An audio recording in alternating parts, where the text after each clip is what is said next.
एक बंदे ने मेरे से सवाल किया कमेंट में लिख करके कि क्या भगवान है या नहीं है, और है तो कहां है। तो आपके रिक्वेस्ट पे वीडियो बनाने की कमिटमेंट को पूरा करते हुए मैं आपके सामने ये वीडियो लेकर के आया हूं। तो दोस्तों, मैं दावा कर सकता हूं कि आज के वीडियो में जो भी बातें होंगी वो कहीं ना कहीं आपको ये सोचने में मजबूर जरूर कर देगा कि भगवान है कि नहीं। तो अगर आपको सच में इस सवाल का जवाब चाहिए तो इस वीडियो को पूरा देखें। तो मैं बात शुरू करूंगा ब्रह्मांड से, इंसान के आकार से, इंसान की औकात से।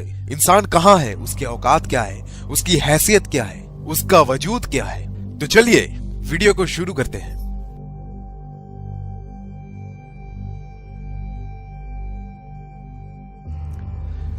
तो बात शुरू करते हैं हमारे धरती के चांद से।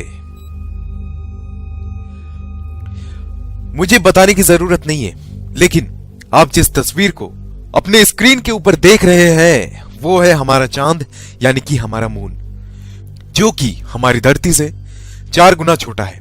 और इतना ही नहीं, वो सेरस और प्लूटो नाम के ग्रह से भी बड़ा है। उसके बाद बात करते हैं मर्क्यूरी की।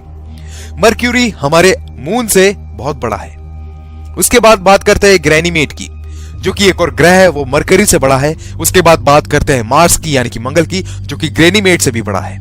फिर बात करते हैं वेनस की, जो कि मार्स से बहुत ज्यादा बड़ा है। और फिर बात करते हैं हमारी पृथ्वी, हमारी धरती की, जो कि वेनस से बड़ा है। इसके बाद हम बात करते हैं तो कैप्लर, ये एक ग्रह है जो कि हमारी पृथ्वी से कई गुना ज्यादा बड़ा है। इसके बाद बात करते हैं नेपच्यून की, जो कि कैप्लर से भी बड़ा है।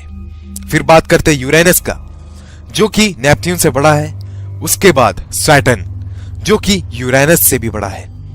और फिर बात करते हैं एक और सितारे की, जो कि हमारे सैटर्न से भी बड़ा है। फिर बात करते हैं जुपिटर की, जो कि उस सितारे से भी बड़ा है। फिर बात करते हैं एक और ग्रह की, जिसका नाम है HD 100546, जो कि बाकी ग्रह से बड़ा है। और फिर हमारा सूरज, जो कि इन सारे ग्रहों से सबसे बड़ा है। फिर बात करते हैं साइरस की, जो कि हमारे सूरज से भी बड़ा है। फिर बात करते हैं पोलस की, जो कि साइरस से भी बड़ा है। पोलस के बाद आता है आर्कटुरस, जो कि पोलस से भी बड़ा है। उससे भी बड़ा सितारा है एल्डेबरन। और फिर उसके बाद उससे भी बड़ा सितारा है रीजल, जिसे ब्लू सुपर जायंट भी कहते हैं। उससे भी बड़ा है पिस्टल स्टार। और उससे भी बड़ा है एल्टेरेस, जो कि एक सितारा है। उससे भी बड़ा है बेटलग्यूस। और फिर उससे भी बड़ा है कैनिस मेजोरिस। और उससे भी बड़ा है यूवाई स्कूटी।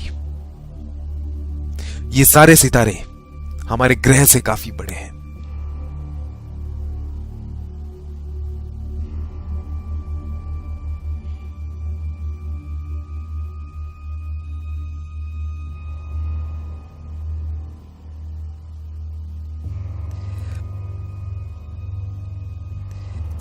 अब इस दायरे को हम लोग बढ़ाते बढ़ाते ब्रह्मांड के आकार तक जा रहे हैं। क्या है ब्रह्मांड? कितना बड़ा है ब्रह्मांड? जरा देखिए आप इसे, तो शायद आपको हकीकत का पता चलेगा कि हम लोग क्या है, इंसान क्या है।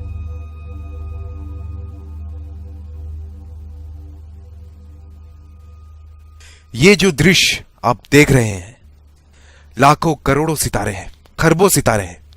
ये हमारा गैलेक्सी है। यहां पर लाखों करोड़ों सितारे एक साथ इकट्ठा है, और ये खरबों सितारे मिलकर के बनाते हैं एक गैलेक्सी, जो कि है हमारा आकाशगंगा, हमारा मिल्की वे गैलेक्सी। ये है हमारा आकाशगंगा, जिसका सीमा अपार है, जो कि बहुत बड़ा है, जिसमें लाखों करोड़ों अरबों सितारे हैं। ये है हमारा मिल्की वे गैलेक्सी। जरा सोचो, इसकी आकार के बारे में सोचो। मिल्की वे गैलेक्सी के अलग अपोजिट में एक और गैलेक्सी है, और ना जाने उन जैसे कितने गैलेक्सीज, आकाशगंगा हमारे चारों ओर है। ना जाने कितने, उस करोड़ों की संख्या में है। उन सारों को मिला करके जो बनता है वो है हमारा ब्रह्मांड। उन सभी गैलेक्सीज, उन सभी मंडलों को मिला करके जो बनता है वो है हमारा ब्रह्मांड। ये है हमारा ब्रह्मांड।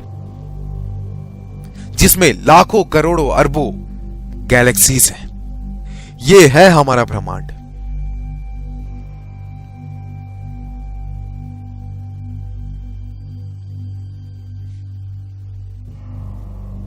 ये है हमारा यूनिवर्स।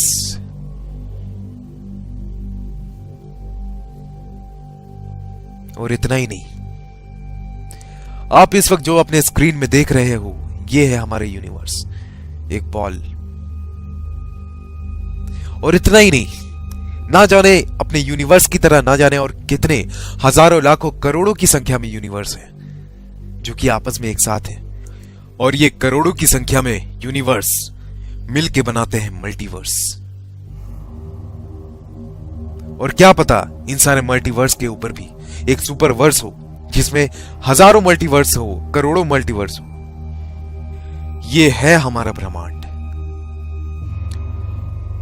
अगर यहां से माइक्रोस्कोप लगा करके भी देखा जाए तो तुम नहीं दिखने वाले, कोई नहीं दिखने वाला। इन सारी बातों के अलावा अगर मैं बात करूं तो क्या कभी सोचा है कि ये कैसे आया होगा, कहां से आया होगा? ये ब्रह्मांड बना तो बना कैसे? इतना बड़ा स्पेस, इतना बड़ा जगह कैसे चल रहा है ये? चलो ब्रह्मांड को छोड़ो, धरती पे ही आते हैं। पिरामिड का नाम सबने सुना है, सुना ही होगा। कभी गौर किया है इतना ऊंचा पिरामिड बना तो बना कैसे? कैसे एक पत्थर के ऊपर दूसरा पत्थर को रखा गया होगा इस पिरामिड को बनाने के लिए, जहां पर एक पत्थर का वजन 5 टन है। हाथी भी 5 टन के पत्थर को खींच सकता है, लेकिन इतनी ऊंचाई तक इसे कैसे रखा गया होगा? वापस आओ, एक बार फिर से बात करते हैं। क्या तुमने स्टोनहेंज का नाम सुना है? जो आप तस्वीरों में देख रहे हो, यह है स्टोनहेंज। कभी सोचा है क्या इस तरह के लंबे लंबे पत्थरों को एक के ऊपर एक रखा कैसे गया होगा? किसने रखा होगा? ये क्या है? ये कभी सोचा है? क्या आपको पता है मंगल ग्रह में इतना रिसर्च क्यों हो रहा है? क्या आप जानते हो क्या वजह है इस बात के पीछे कि लोग मंगल में यान भेज रहे हैं, लोग वहां पानी की खोज कर रहे हैं? क्या वजह है? हम सभी ने एक थ्योरी बचपन में पढ़ी थी कि इंसान बंदर में से आया है, बंदर से इवॉल्व हुआ है। कुछ वक्त पहले कुछ साइंटिस्ट ने एक सवाल उठाया कि जब इंसान बंदर से इवॉल्व हुआ है तो सारे बंदर इंसान क्यों नहीं बन गए? तब ये जो थ्योरी था, चार्ल्स डार्विन थ्योरी, जिसमें यह बताया गया था कि इंसान बंदर से आया है, ये थ्योरी को खारिज कर दिया गया। आइंस्टाइन के एक थ्योरी के हिसाब से अगर इस पृथ्वी में से मधुमक्खी की नस्ल खत्म हो जाए तो उसके कुछ सालों बाद इंसान भी नहीं रहेगा और ना जाने कितने प्रजाति खत्म हो जाएंगे। क्या कभी आपने सोचा है कि धरती से अगर इंसान ही खत्म हो जाए तो क्या होगा? चारों ओर हरियाली होगी, कोई गंदगी नहीं होगी, कोई पेड़ नहीं काटेगा, कोई प्रदूषण नहीं होगा। साइंटिस्टों का यह मानना है कि इंसान इस धरती का है ही नहीं, इसी के लिए लोग मार्स पे रिसर्च कर रहे हैं। उनका यह मानना है कि जब मार्स में प्रलय आया तो इंसान वहां से निकलकर धरती पे आ गया और यहां बस गया। क्यों हर एक जानवर के इतने सारे प्रजाति होते हैं, इंसान का कोई प्रजाति क्यों नहीं है? क्यों सांप के 1000 से ज्यादा प्रजाति है? क्यों बंदर के इतने सारे प्रजाति हैं? क्यों कुत्तों के इतने सारे प्रजाति है लेकिन इंसान सिर्फ एक है? क्यों?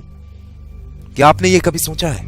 मानो या ना मानो, ऐसी बहुत सारी बातें हैं जो हमें ये सोचने को मजबूर करती है कि भगवान है कि नहीं है। इस बात का जवाब किसी के पास नहीं है, जिसके पास जवाब है वो इस दुनिया में नहीं है। ये तथ्य वैसा ही है जैसे किसी ने भूत को देखा है। जिसका भूत से आमना सामना हो जाता है वो दुनिया में रहता ही नहीं है, और जो रहता है उसकी बातों पे लोग यकीन नहीं करते। क्या एलियन है कि नहीं है? जिसने देखा है शायद वो इस दुनिया में है नहीं, और जो इस दुनिया में है लोग इनकी बातों में यकीन नहीं करते। इस दुनिया में ना जाने कितने लोग इस हकीकत से अनजान हैं कि कौन है भगवान। कुछ लोग कहते हैं कि हम धर्म की रक्षा कर रहे हैं, कुछ लोग कहते हैं कि हमें धर्म की रक्षा करनी है, अपने भगवान की रक्षा करनी है। तुम उसकी रक्षा करोगे जिसने इस ब्रह्मांड को बनाया। उस ब्रह्मांड में तुम एग्जिस्ट भी नहीं करते, तुम्हारी कोई औकात नहीं है, तुम्हारी कोई वजूद नहीं है। तुम्हारा जन्म कब हुआ तुम्हें पता नहीं, इंसान कब इस धरती पे आया तुम्हें नहीं पता। तुम फिर भी किस भगवान के लिए लड़ रहे हो? और उसमें आपस में ही लड़े जा रहे हैं, एक दूसरे को मारे जा रहे हैं। न जाने कितनों ने कितनों को भगवान के नाम पे खत्म कर दिया, मार दिया। कितने सारे लोग बलि चढ़े हैं। किस भगवान के वास्ते, किस भगवान के खातिर? अरे कभी मुड़ के देखो, क्या है भगवान, कौन है भगवान? कभी सोचना जरूर, मौका मिले तो, कौन है भगवान? ये दुनिया इतने ही इसी तरीके के विचित्र बातों से भरी पड़ी है। मुझे नहीं पता कि भगवान है कि नहीं, लेकिन कुछ तो है, कुछ ऐसी चीजें जरूर है कि इंसान अगर मर जाता है ऐसा क्या होता है, उसके शरीर से क्या निकल जाता है कि इंसान की मौत हो जाती है, उसका शरीर काम करना बंद कर देता है। ऐसा क्या है, क्या आपने कभी सोचा है? मौका मिले तो सोचना जरूर। बहुत सारी ऐसी चीजें हैं जिसका रहस्य अब तक ना खुल पाया, और मेरे ख्याल से ये उम्र कम है हमारे लिए कि इसका रहस्य खुलेगा। तो दोस्तों, आज के वीडियो में इतना ही। उम्मीद करते हैं ये वीडियो आपको अच्छी लगी हो। अगर वीडियो अच्छी लगी हो तो टारगेट रखते हैं 500 लाइक्स। अरे यार 500 लाइक्स बहुत ज्यादा तो है नहीं, अरे दे दो यार। और जिन्होंने भी हमारे चैनल को सब्सक्राइब नहीं किया है यार, उससे मेरी गुजारिश है कि यार प्लीज हमारे चैनल को सब्सक्राइब कर लो, क्योंकि आप भी जानते हो कि ऐसा चैनल आपको दोबारा नहीं मिलेगा। और इस वीडियो को अपने सोशल मीडिया में शेयर जरूर करना। तो दोस्तों, मिलते हैं अगले वीडियो में, तब तक के लिए नमस्कार।